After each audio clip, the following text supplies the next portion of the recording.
আর্য, তুমি আমাকে বিয়ে করতে চাও, এই কথাটা আমি তোমার মুখ থেকে শুনতে চাই।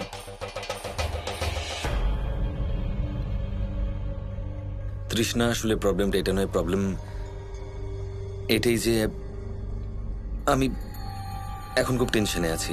সন্তোষী ছাড়াও আমার জীবনে আরো অনেক অনেক প্রবলেমস আছে। আই ডোন্ট নো, আমি এখনো রেডি নই হয়তো। Excuse me.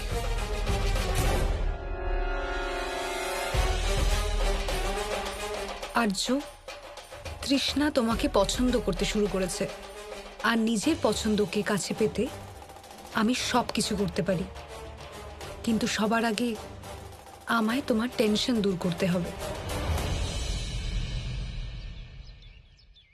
কাল সন্তোষীকে খুব চিন্তিত দেখাচ্ছিল। আজ ওকে এক কাপ চা খাইয়ে দিই, ওর মুড ভালো হয়ে যাবে। আজ আমায় যে করেই হোক না কেন নিজের প্ল্যানকে পরিণতি দিতে হবে।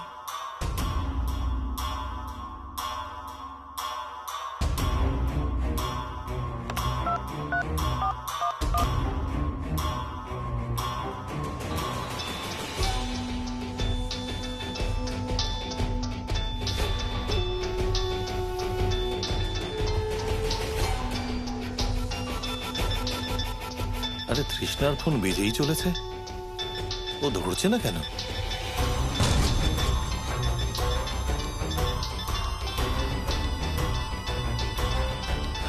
আমার কি যায় আসে।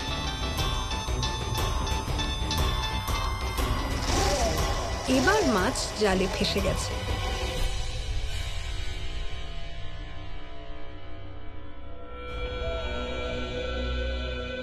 সন্তোষীর অবস্থা কালকের থেকে ভালো মনে হচ্ছে। হে সন্তোষী মা, শুধু এই প্রার্থনা করি যে সময়ের সাথে যেন সব ঠিক হয়ে যায়।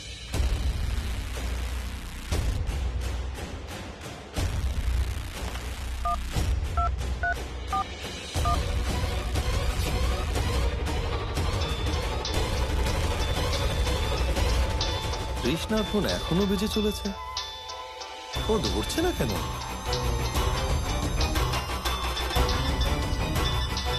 দেখি গিয়ে। তৃষ্ণা, তোমার ফোন বাজছে, ধরো।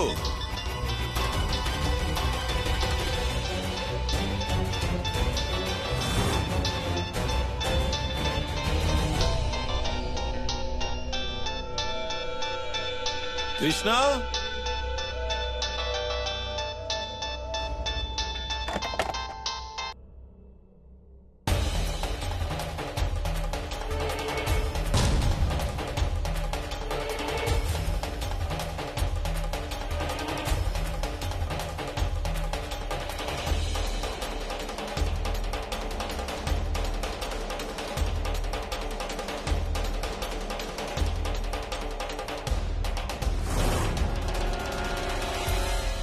তীর ঠিক নিশানাতেই লেগেছে। ডিয়ার সন্তোষী, তোমার বিদায় বেলা খুব তাড়াতাড়ি আসছে।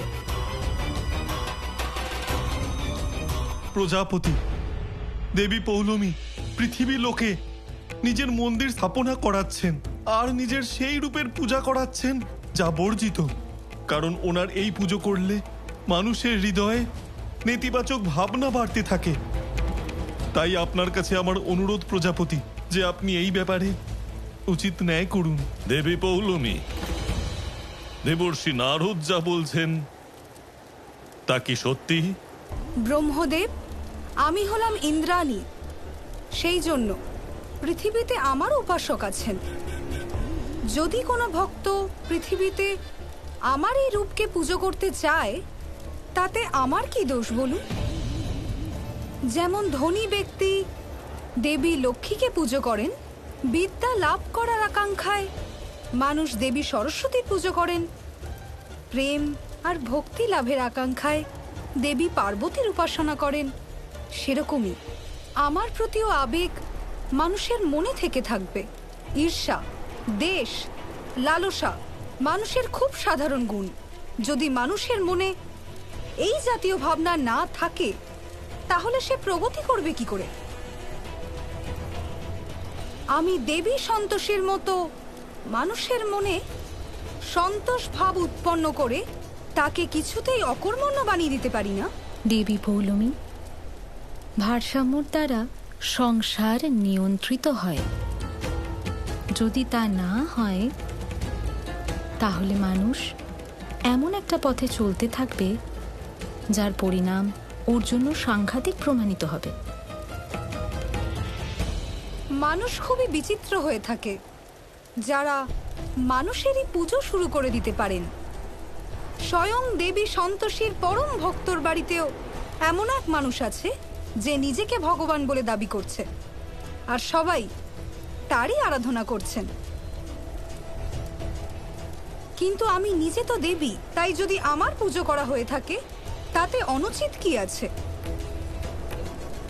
আর ব্রহ্মদেব, এই মুহূর্তে আমি শক্তিহীন। আমি নিজের ভক্তকে কিভাবে আটকাতে পারি?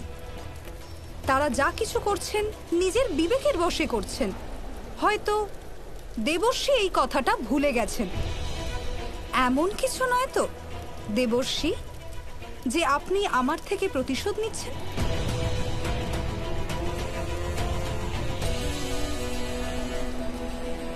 দেবী পৌলমী, আমার পৃথিবীর ভবিষ্যৎ নিয়ে চিন্তা হচ্ছে, তাই এসব কথা এখানে বলা হচ্ছে।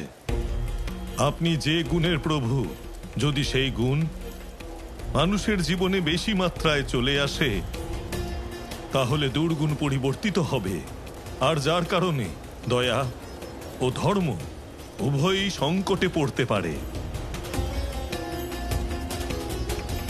যদি কোনো মানব নিজের মন থেকে ওনার পুজো করে থাকেন তাহলে তাতে এনার কোনো দোষ নেই।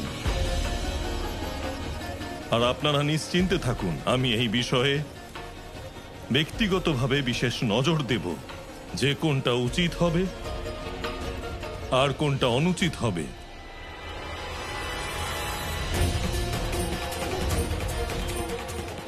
দেখতে থাকুন দেবী সন্তোষী, আমার আসরিক শক্তি কিভাবে আপনাকে পঙ্গু করে দেয়।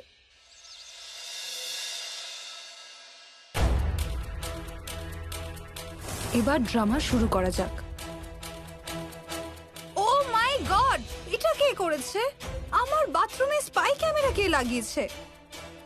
গোলাপ, বনওয়ারি, পুষ্পা, এখানে এসো এক্ষুনি। হ্যাঁ ম্যাডাম। পুষ্পা, আর্যর ঘর থেকে আর্যর বেল্ট নিয়ে আসো, যাও। কি হয়েছে? আপনি এত চিন্তিত কেন? তোমরা দুজন এবার সত্যি কথা বলো, আমার বাথরুমে এই স্পাই ক্যামেরা কে লাগিয়েছে? নয়তো আমি পুলিশকে ডেকে আনবো। বলো।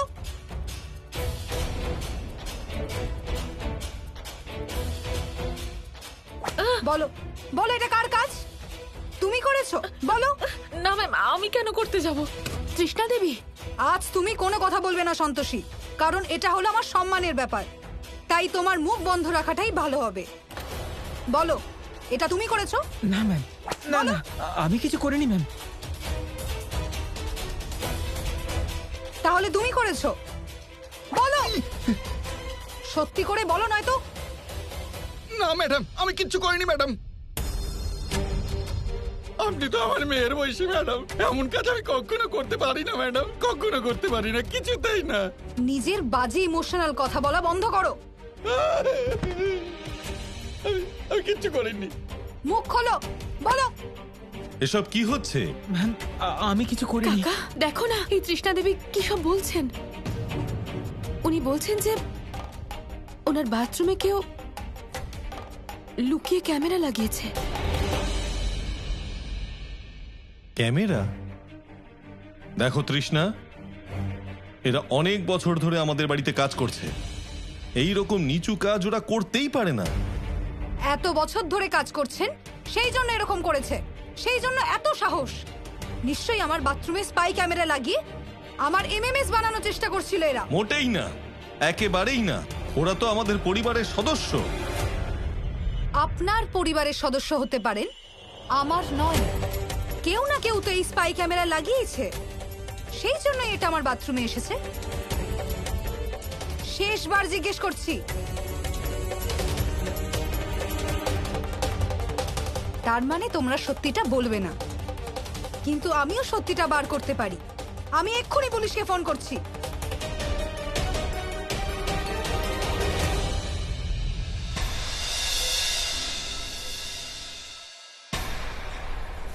কেন তিলকে তাল করছেন বলুন তো? পুলিশকে ডেকে এখানে নাটক করার কোনো প্রয়োজন আছে? সত্যিটা তো আমরা কাউকে না মেরে পুলিশকে না ডেকেও জানার চেষ্টা করতে পারি। সন্তোষী দিদি, আমি কিচ্ছু করিনি আমি।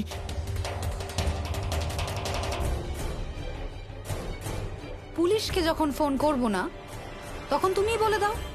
কিভাবে জানতে পারবো যে এই স্পাই ক্যামেরা কে লাগিয়েছে?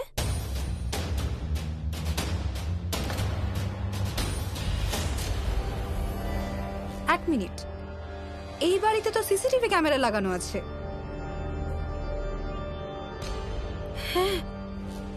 আমি তো ভুলে গিয়েছিলাম।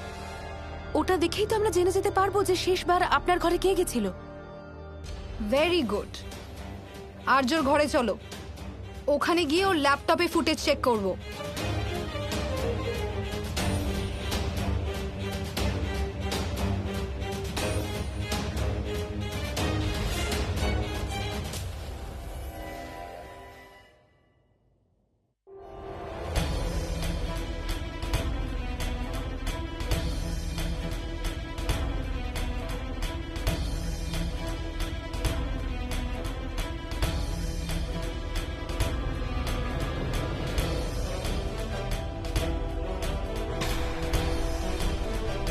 এটা কে ঢুকলো? আঙ্কেল, আপনি? সবার শেষে আপনি ঢুকেছিলেন আমার ঘরে?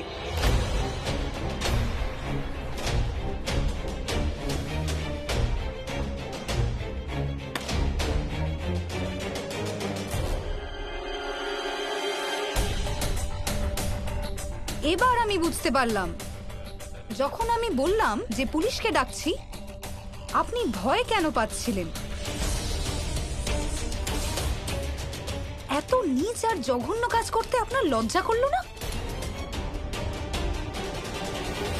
বলুন। আরে কি সব আজে বাজে কথা বলছো? আমি এই সমস্ত কাজ করতে পারি? আমি তোমার ঘরে ফোন বাজছিল সেটা দেখতে গেছিলাম, তোমাকে ডেকেও ছিলাম। রাইট। ধরা পড়ার পরে এরকম অজুহাত তো আপনি দেবেনই। মাথা ঠিক আছে আপনার? কি বলছেন কিছু বুঝতে পারছেন? সেটাই বলছি, যেটা সত্যি। নিজে একটা মেয়ে হওয়া সত্ত্বেও, সমস্ত প্রমাণ দেখার পরেও তুমি এখনো এসব কথা বলে চলেছো। এইসব কথা বলছি কারণ আমি সত্যিটা জানি। এবার তো আমি অবশ্যই পুলিশকে ডাকবো আর বলবো পুজো আচ্ছা করার বয়সে ইনি এসব নোংরা কাজ করছেন, ভেবেও আমার ঘেন্না করছে। ছি। আরে তৃষ্ণা, খুব বড় ভুল বুঝছো তুমি আমায়। আমি এটা কল্পনাও করতে পারি না। আমি তোমাকে বারবার বলছি যে আমি ফোন দেখতে গেছিলাম, সেটা বাজছিল, আর তুমি ভেবে নিলে যে আমি। হে ভগবান, ছি ছি। আমার সামনে এরকম ইমোশনাল ড্রামা করে কোনো লাভ নেই। Do you understand? এবার আপনি আপনার মাত্রা ছাড়িয়ে যাচ্ছেন, যা ইচ্ছে তাই বলে যাচ্ছেন। জানেন কার সাথে কথা বলছেন? এই বাড়ির মালিক উনি, আর্য স্যারের বাবা। আপনার বাবার মতো উনি। যদি বাবার মতো হতেন তাহলে বাবার মতো বিহেভ করতেন, এরকম নীচ জঘন্য কাজ করতেন না। জঘন্য কাজ আপনি করছেন, যা মনে আসছে বলে যাচ্ছে। হ্যাঁ বলবো। আর তুমি কার হয়ে কথা বলছো? এনার, যিনি আমার রেকর্ডিং করেছেন। আপনাকে তো আমি আপনি বলতেও লজ্জা পাচ্ছি। অসভ্য বুড়ো। আমি বলছি আমি আপনাকে আরে, কি আরে, করতে কি পারি। হচ্ছে আমি এইসব? বলছি আপনাকে।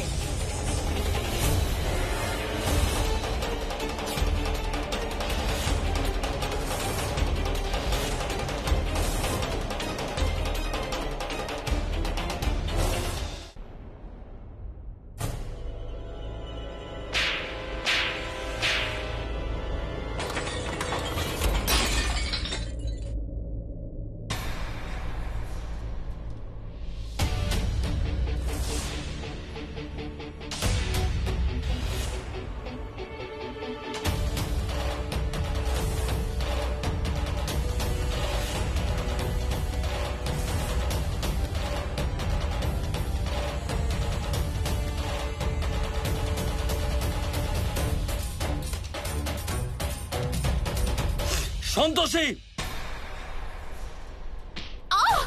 তোমার সাহস কি করে হলো? তৃষ্ণার গায়ে হাত দেবার সাহস হলো কি করে তোমার? এই বাড়িতে যেই না পা দেবার সুযোগ পেয়েছো, তুমি মাথায় চড়ে নাচতে চাইছো।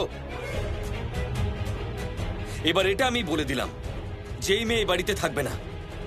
আরে কি করছো আর্য? বাবা প্লিজ, তুমি যখন সন্তোষীকে থাপ্পড় মারতে বারণ করোনি, তখন আমাকে বারণ করো না প্লিজ।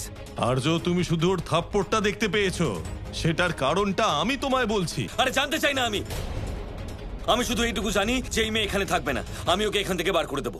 সন্তোষী আইনত তোমার স্ত্রী হয়, ও কোথাও যাবে না। আজ আমার কাছে খুব ভালো সুযোগ আছে। I should not waste that. Arya, ছেড়ে দাও সন্তোষীকে। ওর অধিকার আছে আমাকে থাপ্পড় মারার। আর তাছাড়া আমি কেই বা হই? এই বাড়িতে আমার অধিকারই বা কি? যে কেউ যেতে আসতে আমাকে থাপ্পড় মারতেই পারে।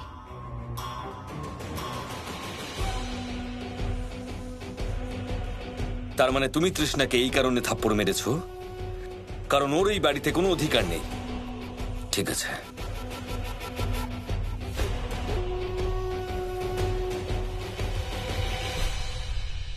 শোনো তৃষ্ণা, আমি আর্য মিত্র আজ তোমাকে এটা কথা দিলাম যে আজ থেকে ঠিক 6 মাস বাদে যখন আমার সাথে সন্তোষীর বিচ্ছেদ হয়ে যাবে আর ওকে এই বাড়ি থেকে আমি ঘাড় ধাক্কা দিয়ে বার করে দেব, সেই দিনই আমি সবার সামনে তোমার সঙ্গে বিয়ে করব।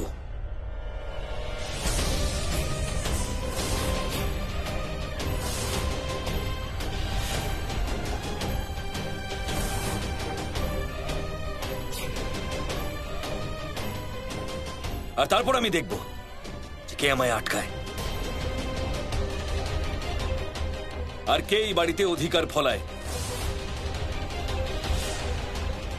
যেদিন এই অপয়া মেয়েটা এই বাড়ি থেকে বিদেয় হবে, সেই দিনই এই বাড়িতে তোমার গৃহপ্রবেশ হবে।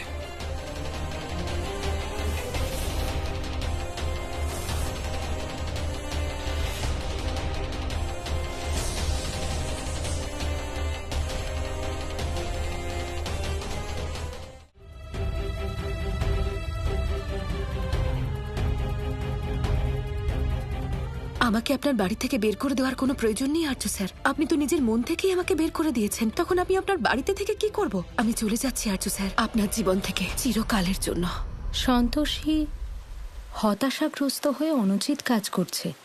ওর স্বামী বিয়ের প্রস্তাব রেখেছে, কিন্তু এখনো 6 মাস বাকি আছে। গোমাতা, আপনাকে সন্তোষীকে সঠিক পথ দেখাতে হবে।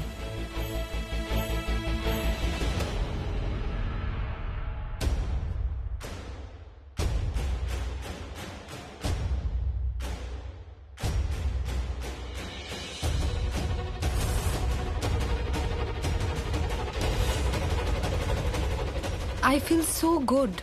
যখন আর্য সন্তোষীর ওপর এত চিৎকার চেঁচামেচি করছিল, কথায় কথায় ও আমার বিয়ের প্রপোজালটাও অ্যাকসেপ্ট করে নিল। কিন্তু আমার মোবাইলটা ড্যামেজ হয়ে গেছে। এতে আমি ডিভোর্সের জন্য প্রুফ কালেক্ট করছিলাম। তৃষ্ণা তো দেখছি একেবারেই সাবধানে কাজ করে না। যদি ওই যন্ত্রকে ক্ষতিগ্রস্ত হওয়া থেকে বাঁচাতে পারত, তাহলে সন্তোষীর স্বামীকে সন্তোষীর থেকে আলাদা করতে খুব সহজেই সফল হতে পারত। কিন্তু ও খুব গুণী, তাই সন্তোষীর স্বামীকে নিজের করে নিতে আর সন্তোষীর থেকে দূর করে দিতে খুব তাড়াতাড়ি সফল হয়েছে।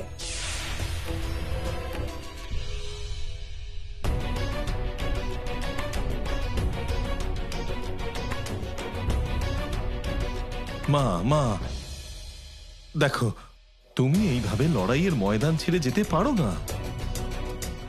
অধিকার থাকলে লড়াই করতাম কাকা, কিন্তু আর্য স্যার তো আমার অধিকার তৃষ্ণা দেবীকে দিয়ে দিয়েছেন।